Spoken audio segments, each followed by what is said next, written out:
목사님 처음부터 뭐 이렇게 무거운 말씀을 하시나 싶은데요. 역사의식이 없게 되어지면 우리의 삶을 바라보는 것이 굉장히 근시안적으로 되어버립니다.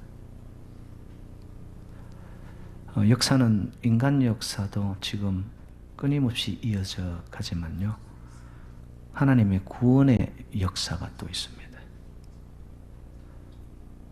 인간이 주가 되어서 이 땅이 번성했다가 부흥했다가 또 멸망하여 가고 그런 것 같지만은 인간 역사 속에 반드시 개입하시는 하나님의 구원의 손길이 있더라는 겁니다. 그 역사의식은 뭐냐?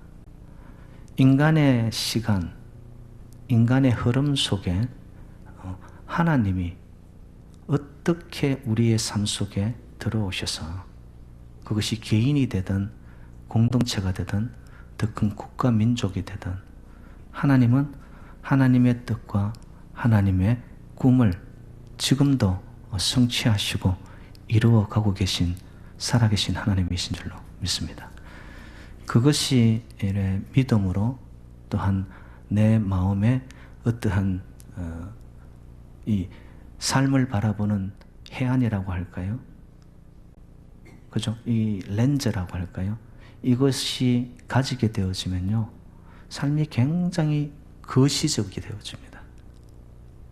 오늘 하루 아둥바둥하면서 이렇게 살아가는 내 인생이 아니라 하나님의 큰 그림 속에 있는 자신을 발견하는 거죠.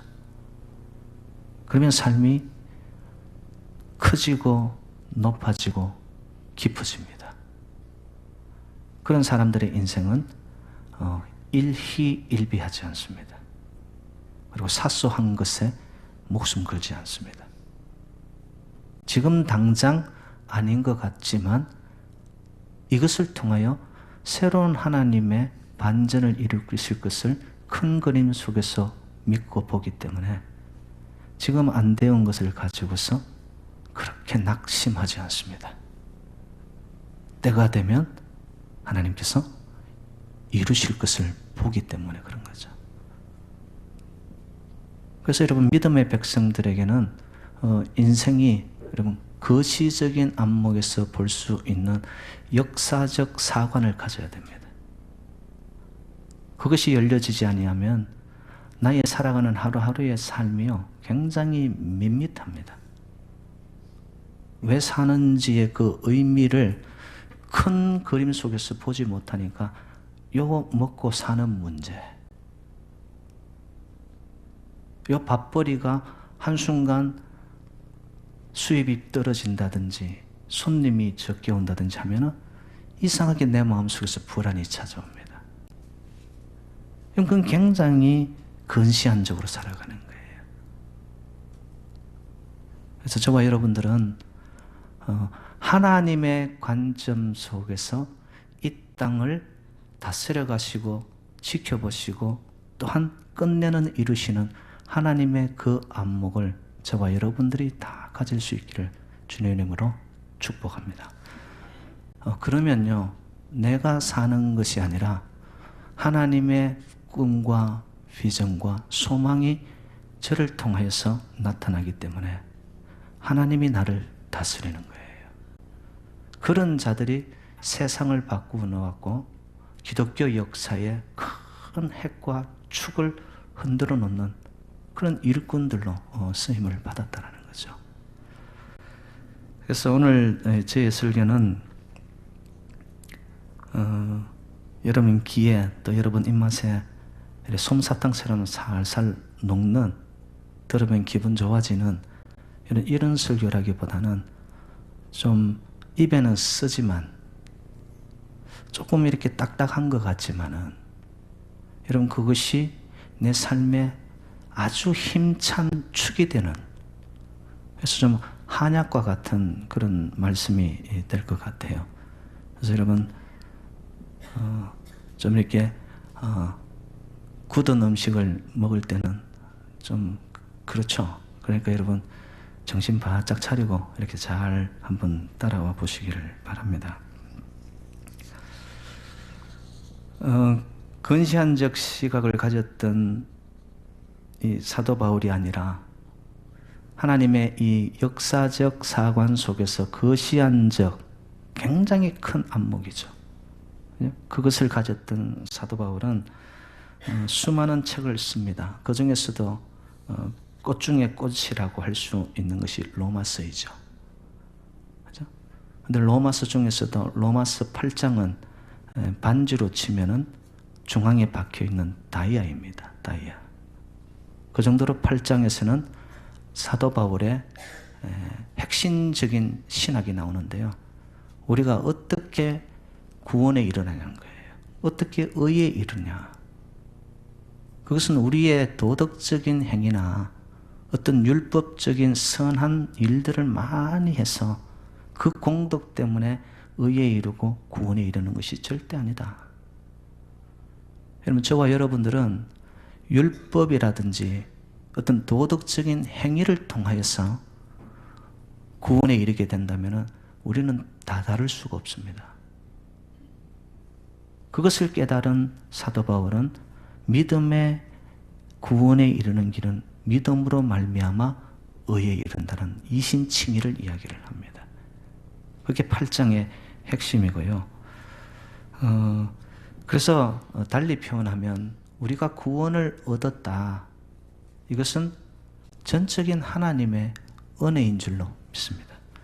우리가 구원의 반열에 들어선 것도 봤더니만 나의 어떠한 행위적 의가 아니더라고요. 그래서 여러분, 종교개혁을 일으켰던 많은 그러한 개혁자들의 슬로건이 뭐였습니까? 오직 은혜라는 거예요. 솔라 그라샤. 하나님의 은혜로 말미암아 우리가 구원에 이르게 되어지는. 그래서 믿음의 길을 가는 신앙에 있어서 가장 중요한 키가 있다면 그것은 믿음입니다. 믿음. 저와 여러분들은 믿음의 용사가 되시기를 주님 이름으로 축복합니다. 믿음이 하나님이 주시는 선물인데요. 그것이 나에게 와서 믿음을 갖게 되어지면 능치 못할 일이 없어요. 머리로 이해되지 않았던 것이 믿음의 세계로 들어가는 깊은 영적 단계에 가니까 불가능이 없어요.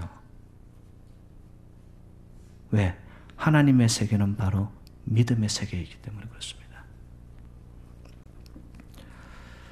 12장에 이르러서는 사도 바울이 그러면 그런 구원과 의에 이른 자들이 실질적인 삶의 자리에서 어떻게 살아야 되느냐.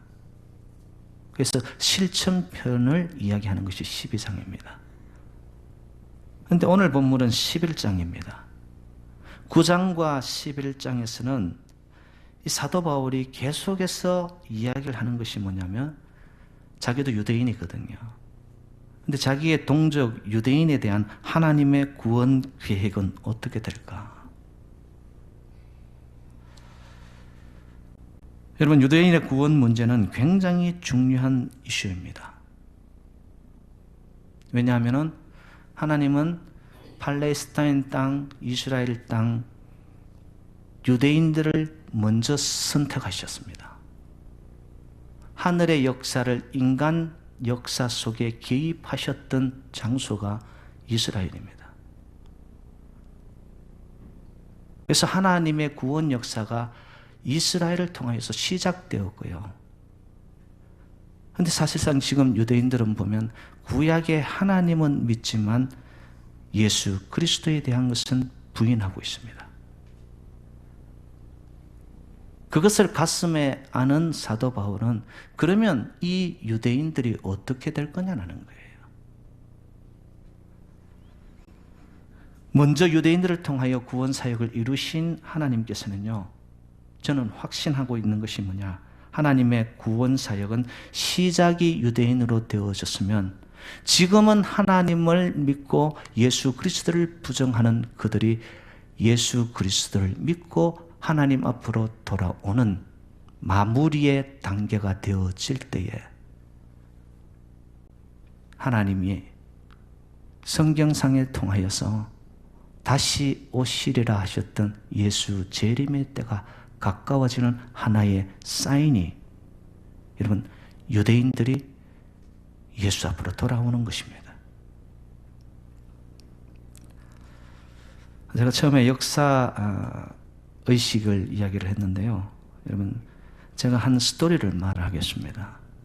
여러분, 이 스토리를 들을 때 여러분들은 무엇을 캐낼 수 있는지, 스스로에게 어떤 안목을 가지고 있는지 한번 자문해 보시기를 바랍니다. 몇 해 전에 뉴욕타임즈에 실린 기사입니다. 이스라엘 팔레스타인 지역 한 곳에 이렇게 바람이 많이 불고, 그리고 새로운 신도시가 하나 형성이 되는데, 그 도시 이름이 아리엘이라는 신도시가 형성이 됩니다. 근데 그곳에 미국에서 한 목사님이 복음을 전하기 위해, 그래서 예수를 그들에게 소개하기 위해서 그 팔레스타인 지역으로 가족을 데리고 선교하러 가는 거예요. 근데 그 목사님이 이웃과의 관계를 참 잘했습니다.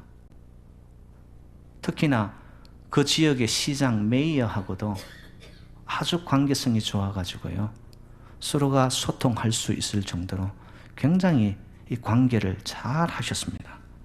그도 그럴 것이, 목사님이 미국에서 어떤 재정적인 지원과 함께 정치적인 스포츠를 가지고 그곳에 가다 보니까 목사님을 통해서 그 지역이 굉장히 많은 혜택을 누리게 되는 거예요. 실질적인 혜택을 많이 받았습니다. 그런데 어느 날 목사님 내외가 출퇴한 가운데 사건 하나가 터집니다. 목사님에게 15살 된 아들이 한 명이 있었는데, 집에 혼자 있을 그때에 캔디와 초콜릿으로 다 포장이 되어 있는 소포 하나가 배달이 되는 거예요. 이 아들은 아무 생각 없이 그 소포가 배달되었으니까 캔디, 초콜릿이 있는 줄 알고 오픈을 했습니다. 어떤 일이 일어난 줄 아세요? 이게 폭발한 겁니다. 폭발했는데 그 폭발음이 어느 정도고 파워가 어느 정도였는지, 그 목사님 내외가 살았던 아파트 단지인데요, 거기에 모든 창문들이 다 끼워졌습니다. 그리고 그 소리가 몇 킬로 밖에서까지 다 들릴 정도로 엄청난 폭발이었습니다. 그런데 더 비극적인 것은 그 폭발물 안에 못이라든지 나사라든지 바늘이라든지 차랄이라든지 이런 세부치가 엄청 들어가 있었던 거예요. 그게 터지는 순간 그 앞에서 무방비로 있었던 이 아들이 그냥 그 세부치가 몸으로 다 들어온 거예요. 병원에 실려가서 100여 개가 넘는 그런 나사, 못 이런 것들을 다 파내었습니다. 몸이 뭐예요? 만신창이의 벌통이 되어버린 거예요. 근데 이 눈에 이 세부치가 들어가가지고요, 이 눈에 있는 그것을 빼내는데 6번의 수술을 거쳐서 결국에는 빼내게 되었습니다. 목숨은 건지게 된 거죠. 가까스로 목숨은 건지게 되었지만, 이 사건 이후에 목사님 내외가 정말 복음을 전하고 자기가 이 생명을 걸고 거기에서 그 유대인들을 주님 앞으로 돌아오게 하려는 사명을 가지고 갔는데, 그 사건 이후에 집 밖을 나가지를 못하는 거예요. 경찰들은 범인을 찾아내기 위해서 동분서주하면서 막 움직였습니다. 근데 여러분 아시죠? 이스라엘의 정보력과 경찰력, 수사력은 세계적입니다. 그 말은 무슨 의미냐 하면, 이스라엘 정부 차원에서 조직적으로 범인을 잡지 않은 거예요.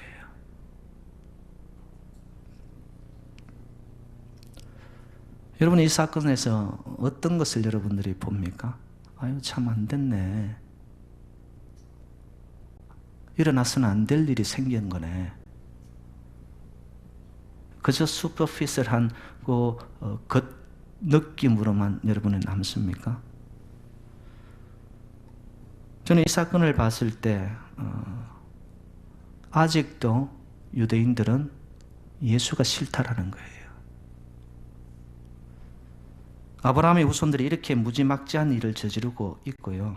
중동 지역에 수많은 적들로 둘러싸여 있는 이스라엘은 그 본토에 지금 한 400만 명 가량의 유대인들이 살고 있습니다. 그런데 아직도 대다수의 유대인들은 예수를 싫어하고 증오합니다.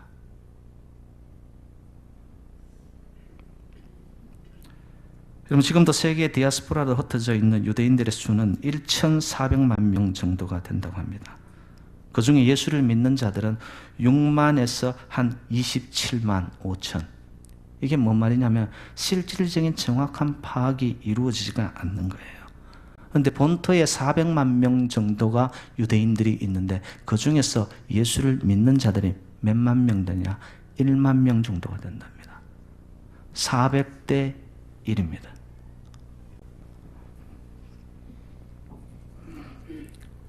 그러면 유대인들은 왜 이렇게 예수 믿는 것이 힘들까요? 그게 역사적인 배경이 있습니다. 유대인 대학살을 할 때요, 게르만족의 히틀러 추종자들이 나치죠. 그들이 내건 슬로건이 무엇이었냐면은 God is with us. 대학살을 하면서 기독교에 하나님의 이름을 내어 건 거예요. 그리고 God is with us라는 그것의 슬로건을 만들어가지고 혁띠에 붙이고 다니면서 그 혁띠를 빼내서 유대인들을 채찍하며 학살하기 시작합니다. 결국 하나님의 이름으로 그들이 당한 숱한 역사적 고난이 예수 그리스도에 대한 것을 배척하게 만든 거예요. 사실 여러분, 유대인들의 역사는 고난과 핍박의 전철이죠. 그래서 그들은요, 자녀들에게 이렇게 가르칩니다.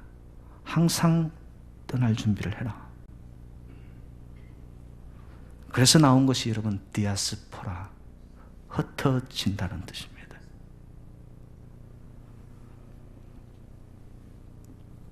그들이 흩어지고 디아스포라도 이렇게 각 지역으로 흩어질 그때 여러분 먹고 살아야 되잖아요. 이렇게 각 나라마다 화폐 단위는 다르니까 그들이 흩어질 때 여러분 금이라든지 보석을 챙기기 시작합니다. 왜? 뭐 사실 다이아 한 주머니 정도만 있으면 여러분 어느 나라에 가더라도 살 수가 있는 거죠. 그리고 굉장히 간편하면서도 가벼우면서도 값이 나간단 말이에요.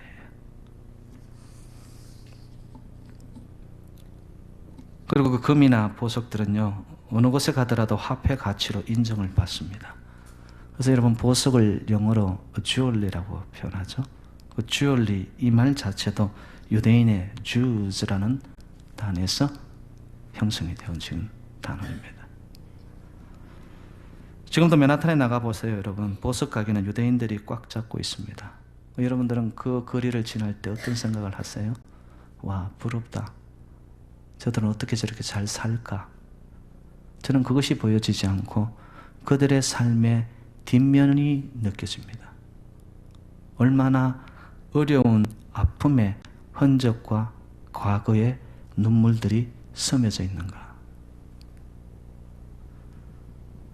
이런 것을 볼 수 있고 그것이 느껴져 온다면 여러분들은 역사의식이 있는 자입니다. 그렇다면 나머지 대다수의 지금도 예수를 믿지 않고 모르는 유대인들은 어떻게 되는 건가요? 하나님은 그냥 그들을 그대로 내버려 둘까요? 아닙니다. 오늘 본문 11장에는 이런 표현이 나옵니다. 사도 바울이 그럴 수 없느니라 라고 얘기합니다. 구체적인 논거로, 근거로 자기 개인적인 이야기를 합니다. 자기를 보라는 거예요. 자기도 유대인이었다는 거죠. 정통 유대인이었습니다. 근데 자기도 예수를 빛으로 만나 구원을 받았다는 거예요. 그리고 더 나아가서 신학적인 근거를 2절에서 밝힙니다. 하나님이 그 미리 아신 자기 백성을 버리지 아니하셨나니. 여러분, 미리라는 것은 신학적인 의미의 용어를 빌리자면 예정입니다. 저와 여러분들도 우리 부모님들이 믿었기 때문에 내가 예수를 믿고 있다? 아닙니다. 큰 틀에서 볼 때 하나님이 저와 여러분들을 미리 예정 가운데 하나님의 자녀로 삼으신 줄로 믿습니다. 하나님의 섭리죠, 이게. 그리고 또한 역사적 근거, 성경적 근거를 하나를 예를 들고 있는데요. 3절에 보면은 엘리야를 소개합니다. 여러분, 그 당시의 시대적인 정신이 뭐였냐면은 바알과 아세라였습니다. 풍요, 번영, 형통에. 그래서 여러분, 바알 신을 보면은 여자의 바알 신에는 가슴이 몇 개가 됩니다. 풍요를 상징하죠. 그 당시 백성들의 시대 정신은 잘 먹고 잘 사는 것. 그것을 따라가고 있는데 하나님을 믿는 백성들도 다 따라가고 하나님 앞에 엘리야가 이렇게 말합니다. 저만 남았습니다. 저만 남았습니다. 근데 그때 하나님이 엘리야에게 이런 말씀을 하세요. 오늘 본문 4절에 나타나는데요. 바알에게 무릎을 꿇지 않은 7천을 남겨두었다라고 말씀합니다. 하나님이 선택한 그루터기가 있더라는 거예요, 여러분.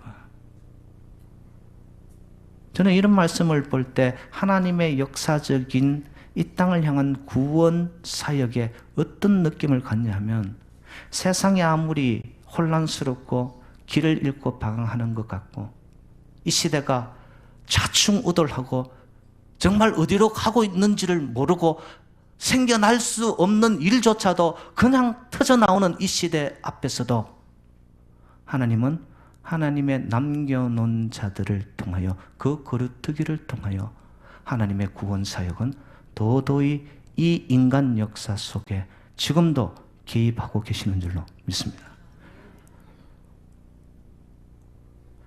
여러분, 우리 하나님을요 너무 약소화시켜서 가소롭게 보면 안 됩니다. 하나님이 침묵하고 계시고 하나님이 움직이지 아니하시고 하나님이 눈에 보인 듯이 나타나지 않기 때문에 하나님이 죽은 것입니까? 결코 그렇지 않습니다.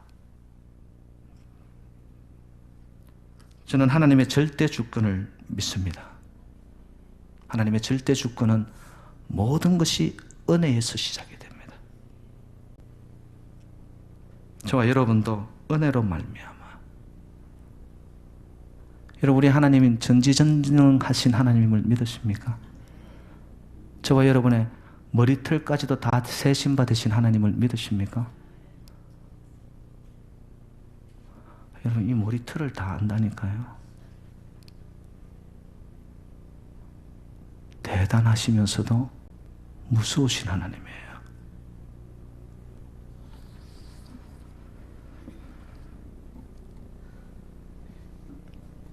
저는 역사 속에 하나님의 주권적 구원의 순서가 있다고 믿습니다. 처음에는 유대인을 사용하시고 선택하시고 그래서 그들에게는 선민사성이 있죠. 그런데 그들은 예수를 영접하지 않습니다. 그런데 이 복음이 이방인들에게 전파되기 시작합니다. 그 이방인 중에 저와 여러분들도 포함이 되어졌고요. 그런데 하나님의 구원 역사는 거기서 멈추지 않습니다. 유대인에게서 이방인에게 갔다가 다시 이것이 역사는 돌아와서 유대인들을 구원하는 그날까지. 그래서 제가 처음 말씀을 드렸죠. 유대인들의 앞으로의 역사, 예수님을 믿는 신앙의 역동성이 일어나는 것을 보면서 저는 예수 그리스도의 재림이 가까워옴을 봅니다. 그러면 지금도 우리가 살고 있는 이 미국 땅에요, 유대인이면서 개신교, 기독교 신앙을 받아들이는 자들이 그 수가 점점 많아집니다.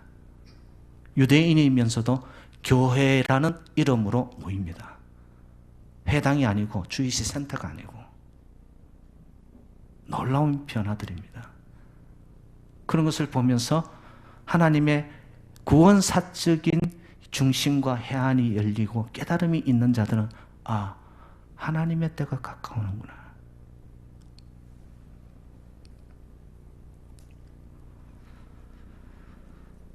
오늘 제가 읽은 본문에서 창감람나무는 유대인들을 가리킵니다. 그렇다면 여러분, 돌감람나무는 누구를 가리킬까요?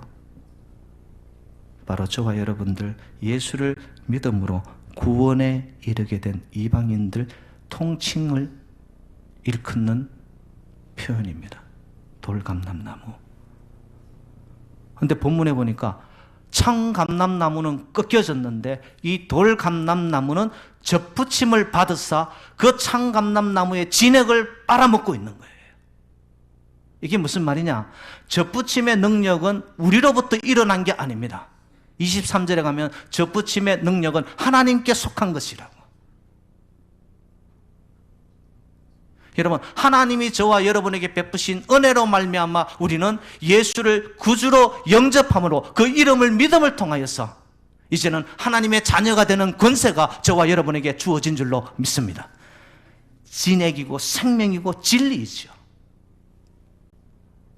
하나님의 역사하심과 하나님의 은혜의 구속사적인 하나님의 개입 때문에 저와 여러분들이 창감람나무보다도 훨씬 더 능력 있고 하나님이 기뻐하는 접붙여진 돌감람나무가 되었다라는 것이죠. 그렇기 때문에 여러분, 신앙생활을 하는 순간순간마다 하나님의 은혜로 이 쓸데없는 자 왜 구속하여 주는지 난 알 수 없도다. 여러분, 이러한 심령의 고백이 정말 예배 때마다 삶의 자리에서 계속 샘솟듯이 올라와야 됩니다. 내가 잘해서 아니에요. 내가 드러낼 거 있어서 아니더라고요. 그래서 오늘 본문에 보면은 접붙임 당한 돌감람나무가 가져야 할 삶의 모습이 나타나는데요, 18절 말씀 이런 표현이 있습니다. 자기를 향하여 자랑하지 말라라고 이야기합니다. 전적인 하나님의 은혜로 말미암아 우리가 구원을 얻게 되었는데 우리가 무엇을 하나님 앞에 자랑 삼아 드러낼 게 있을까요? 20절 말씀은 높은 마음을 품지 말라. 마지막 절에 도리어 두려워하라.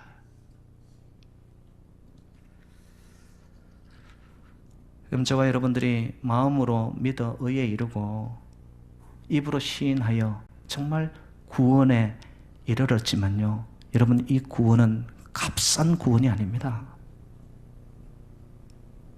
여러분들이 구원을 이루어가는 그 순간순간은 하나님 앞에 두렵고 떨림으로 가야 되는 이 길입니다. 그런데 오늘날 많은 그리스도인들이 교회가 너무 담요 신학을 가르쳤어요. 포장을 해놓았단 말이에요. 오면 그냥 입에 살살 녹는 솜사탕만 먹여요. 그러니까 그리스도인들이 파워 크리스찬이 아니라 삶의 현장에 가서 시대적인 정신도 읽어내지 못하고 그냥 자기, 내 가정, 내 교회, 내 구원. 여러분, 초대교회 성도들을 보시기 바랍니다. 가진 것 없고 수많은 압제 속에서도 그들의 가슴 속에는 꺼지지 않는 복음의 열정이 그들을 드라이브해 나갑니다. 그들의 열정과 복음에 잡힌 이 가슴을 불을 끌 수 있는 이 땅에 방법이 없었어요. 그들은 순교하면서 죽음의 자리까지 그들이 순교의 피가 뿌려지는 곳곳마다 복음이 들어가 유럽이 복음화되어 버립니다.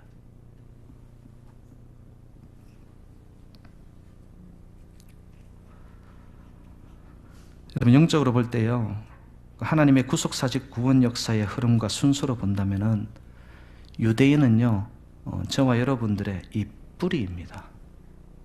근데 어떤 분들은 보면 유대인 하면 매졌노 이러면서 막 마음에 반유대적인 감정이 형성되고, 여러분, 그러면 안 됩니다. 복음이 가르치는 것은 보니까 오늘 16절에 이런 표현이 있죠. 제사하는 처음 익은 곡식 가루가 거룩한 적 떡덩이도 그리하고 뿌리가 거룩한 적 가지도 그러하니라.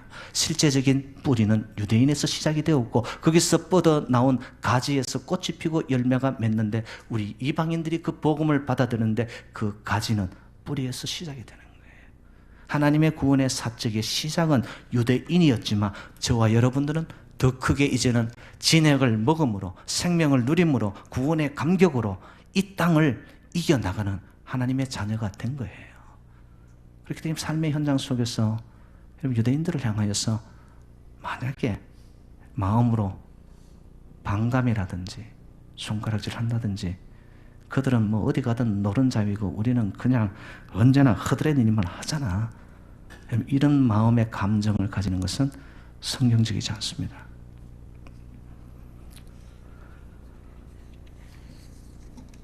여러분, 세계 인구의 고작 0.2%에 불과한 유대인들이 노벨상의 약 25%를 휩쓸고 있습니다.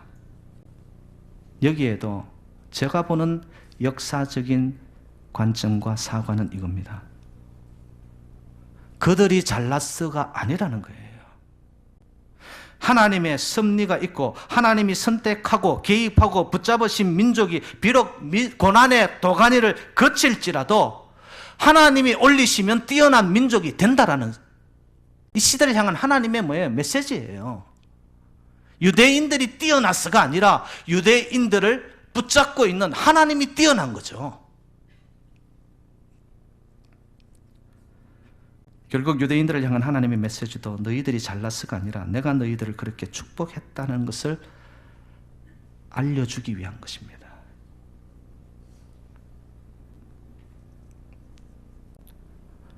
그래서 이런 말이 있죠. 유대인들이 율법을 지킨 것이 아니라 하나님의 말씀이 유대인들을 지킨 것이라고. 자, 이 점에서 저는 이렇게 꺾여진 참감람나무의 시대적인 역사를 바라보며, 근데 저와 여러분들은 접붙임 받은 돌감람나무 중에서도 여러분, 우리는 디아스포라입니다. 지금 한인들이요, 동포들이요, 178개국에 한 700만 명의 동포들이 흩어져 있습니다. 여러분, 그들의 700만이라는 이 수를 보고 여러분들은 어떤 그림이 그려집니까? 놀라운 것은요, 세계로 가장 많이 흩어져 있는 국가가 대한민국이고, 흩어져 있는 그곳이 오지 산골이라 할지라도 그들이 가 있는 곳에는 어떠한 모양이든 간에 교회가 세워진다는 겁니다. 주전 8세기경에 세계로 흩어지면서 유대인들이 가는 곳곳마다 회당을 지었습니다. 지금도 그렇죠. 주이시 센터. 유대인들은 해당 중심의 삶을 삽니다. 그래서 센터를 붙였어요. 중심. 그들은 태어나면서 자라면서 청년의 예식, 그리고 결혼식, 그리고 장례식을 전부 다 주이시 센터에서 합니다. 그들의 삶의 중심이 회당이라는 거예요. 그러면 700만이 흩어진 우리 한인 동포들이 세계 178개국이 흩어져 있는 그곳에 세워진 교회가 우리 동포 사회의 센터뿐만 아니라 저는 앞으로 하나님의 구원 사역의 큰 그림의 완성을 위한 마지막 대미를 장식하기 위해서 우리 동포 대한민국의 국민들을 700만으로 세계로 흩어놓으시사 그 땅 구석구석마다 교회를 세워놓으신 이유가 마지막 때 성교의 피날레를 장식하라고 하나님이 동포 사회의 교회와 동포들을 흩어놓은 비밀 경기가 바로 저와 여러분인 줄로 믿습니다. 사랑하는 여러분들, 내 인생 한 명을 놓고서 바라보는 삶의 사관이 어떠냐에 따라서 우리의 비전이 달라지기 시작합니다.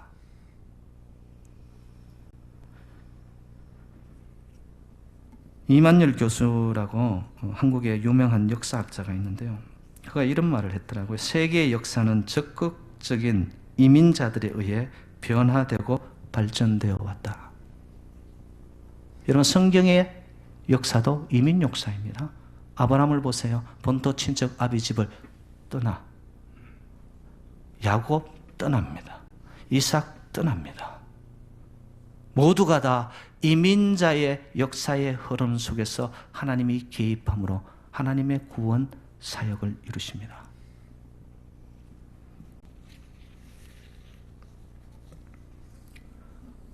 저는 저와 여러분들 또 이 새누리재단을 향한 하나님의 신비한 뜻이 있다고 분명히 믿습니다.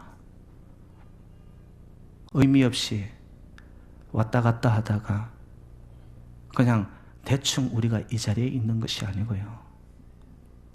세상의 눈으로 관점으로 바라볼 때는 작은 공동체인 것 같지만 이곳에 우리의 시간과 역사 속에 하나님의 구속사적인 하나님의 손길이 맞닿아지고 하나님이 개입하기만 한다면 여러분, 이 재단 안에서 우리 후손들을 통하여 이 시대를 짊어질 인재들을 발굴하고요, 그러한 리더십들이 형성되어지면서 정말 세계로 흩어져 있는 우리 한인 디아스포라들의 어떤 네트워크 축이 이루어지기 시작하고요, 그것이 모아질 때 하나님이 저와 여러분을 통해 우리 동포 한인들을 통해 아니면 동방의 예루살렘인 대한민국을 통해 이루어내시고자 하는 하나님의 큰 구원의 역사가 저와 여러분 그릇터기 대신 우리 재단, 저와 여러분에게서부터 시작될 수 있는 새로운 물결, 새로운 하나님의 구속사적인 큰 힘이 이 재단을 통하여 여러분을 통하여서 번져 나갈 수 있기를 주님의 이름으로 축원드립니다.